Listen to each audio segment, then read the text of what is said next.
Hey guys, it's Jaden and we're back. Today we're talking about Star Trek Discovery, Episode 6. We're talking about Scavengers. And, oh my gosh, let's just go out the gate. It is basically new ship, who dis? Because the amount of upgrades that the future has given Discovery, changing the design a little bit, getting rid of those little weird flail things at the ends.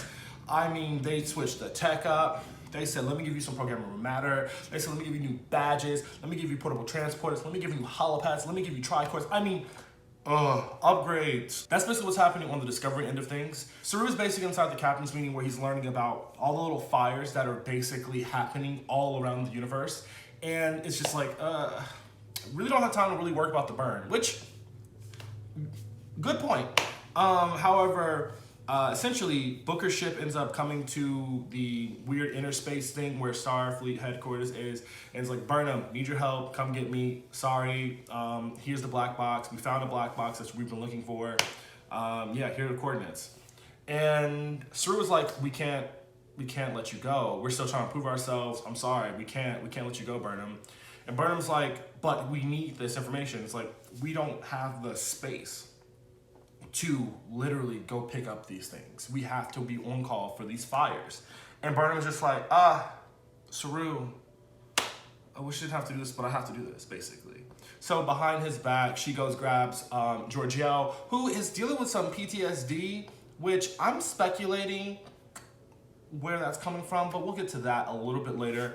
And essentially out the gate, they're going to this planet, and they had mentioned inside the captain's meeting about how the Andorian Orion Syndicate has basically been encroaching on this quadrant, and basically that's when we're going to go into the Andorian Syndicate, which is still wild to me that the Andorian Orion Syndicate is a thing. Like, why would the Andorians team up with the Orions? Like, but I also want to point out the Orions, their paint job going on, I mean, that's a good green. I don't know how to explain it. I know this is really dumb in this video, but that is a good green. Like, it is the most natural green skin I have seen. I don't know if this is like just because we're in 2020 and we're dealing with like new technology, new ways of painting things, and instead of giving you that classic like, oh, let me just start some paint on your face, but like, oh, that's some good green. Good green. Besides that, essentially, Burnham and Georgiou basically infiltrate this slave bay, a GOT reference, a slaver's bay basically situation, and they're trying to go find Booker in the black box. And I'm just gonna hit this up because I don't really think it's needs to be long. It's pretty self-explanatory that they're gonna end up doing a prison break. There's a lot of weird things happening, a little nuance in the sense of like, oh my God, do you love him? Do you love Booker? And we all know, we, the audience, know that Burnham loves Booker. She likes him. She wants to see what's happening with him. She wants to be with him. She spent a whole year with him. It's like, you spent a whole year with this man and nothing happened? All right. She obviously has some feelings for this man, and Georgiou picks up on that. But I digress. Back to the whole point of Slaver's Bay.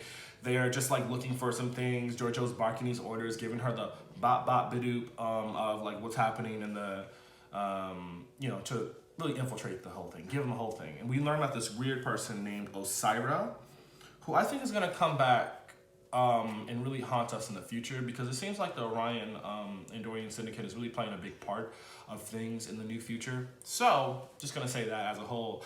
Burnham and Georgiou basically break out of the prison. They end up beating this Orion's ass, and they break out, they're good. However, Georgiou freezes and almost gets them killed, but it doesn't matter because they end up saving the day, and they're off. Meanwhile, on the ship, while this is happening, Grudge, the cat, was left in Tilly's quarters, and Tilly's like, I don't like you. I don't like cats, but she's really like out here for it.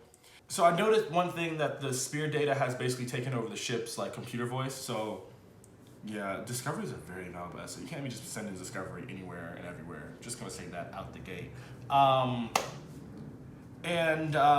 Yeah, they're trying to basically prepare, essentially on the Starfleet and different things. Like, they're really trying to prepare for that new move out situation. And Saru and Tilly having a conversation, being like, yikes, Burnham's not here. This is gonna make us look bad. We can't have this happening at all. Like, we really cannot have this happening. And Tilly's like, you gotta do what you gotta do. You gotta tell Admiral Vance, because it must be, you can't hurt us just to protect her, basically. He does. He tells Vance, and Vance is like, okay, all right. Back to what I got to deal with. Basically, that's all he's really doing. And then also, meanwhile, on the ship, Stemmons and Adira Tall really get into a whole conversation about like, what are you doing? Like, they just have like this good relationship. I like this. I'm not trying to be like Stemmon here about to get a child, but like basically, that's how I feel is what's about to happen. This is about to be a mentor relationship.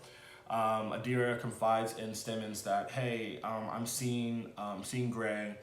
And Stemmons is like, at one point I wouldn't have, even remotely thought that was even possible, but I've been through a lot. So if you say that is happening, then I'm here for you. I believe in you. That's just what's going to have to happen. Adira does also, she fixes the interface, so he no longer has the little things in his arms. So basically he has this little mesh gel, which in my mind, I'm just like, okay, now we have fixed this situation. Let's rebuild this engine on every other ship. Let's break it down and pass it about, basically. It doesn't make any sense why they wouldn't do that in the future, because now they actually have the tech to really replicate all this crap. But anyway, meanwhile, Mindways, whatever. Burnham and Georgiou do have that conversation of like, what's going on? And she's like, I can't really trust you with this. And it's really just the Terran in her. But this stuff has been happening to her for weeks. And she's really been thinking about her pre-Emperor life as a Terran. And I think it has to do with the fact of like the differences between the universes being expanded is just really hurting everyone, basically. And I think it's really hurting her because this isn't her main universe. So, I don't know. Or she's just reconciling with like all the terrible things that's happened in her life. Who knows? Either or, it's happening. Another thing, which basically ends off this episode essentially, is Burnham and Booker finally kiss. Thank God, finally. Recognize those feelings. And Burnham gets demoted from being number one. And it's mainly because like Admiral Vance is really just like, Saru, what she did and what she said and the valuable intel that she brought to this table, I think was worth the risk, and you should have actually really talked to her about that. However, Burnham, you disobeyed what your commanding officer said. I don't have time to really worry about the burn. I just can't deal with this. Like, you cannot be disobeying commanding orders. You could have easily gotten people killed over this. You left your captain alone. Like, she literally just abandoned ship. And Vance is like, I leave it up to you. And Saru's like, I gotta demote you. And Saru felt so bad about this, but everyone, I think, is weird because they have to like justify Saru's decisions, like to give him like you're making the right call. And let's actually get into that, because that was basically the episode. I think it's weird that like Saru has so much indecision. He has so much indecision. I think maybe it's the fact that he's a new captain, but obviously he's not giving you a James T. Kirk vibe. He's not giving you a Picard vibe, like when they first became captains, or he's not giving you a Benjamin Sisko vibe. So like, these were very like self-assured captains, where a lot of, I think also probably Star Trek wasn't gonna show like their indecision, but like, they're very like, I know what I'm doing, And Saru's like, I think like our first captain of like really showcasing like that indecision of like, I really just don't know what to do here. And it actually being like, we're pointing out, we're talking about it. Because Saru's, it seems like a lot of his things they have to really justify his decision making. And I think everyone knows that because like Discovery knows everyone's basically going through like their own pains and troubles and tribulations, like the crew as a crew, but also like Saru's also going through that too. And I think like his is really just like, I can be this calm demeanor, I can offer this, but like, I don't know what I'm doing. And it sucks that people really he has to get basically, or people have to give him that satisfaction of like, he doesn't know what he's doing essentially, but like he's trying. And I just feel bad in that scene because I was like, I know Saru didn't want to do that, because I think Saru at the end of the day really does care for Burnham, but like, I have to do what's best for the entirety of the crew. And that's just what had to happen. And sadly, it just is. It's just, I really wish that Saru could find like that confidence in himself though. And hopefully by the end of the season, we're going to get that. Just like I think by the end of the season, we're going to have to deal with Osira, because what is she doing? What did they bring into the table? What are they? Let's go. Let's figure this out. Because we got to deal with the syndicate because they out here really just trafficking in dilithium. But we can't really deal with them until we figure out what's wrong with the burn, if we're being honest. So there's that. Another notable mention was, I do not remember this man's name, Lieutenant with the bug eyes. Just popping in and out, just loving his transporter. Boop, boop, you know, boop, boop. You know, he was loving it. A little too much to my body. He was loving it.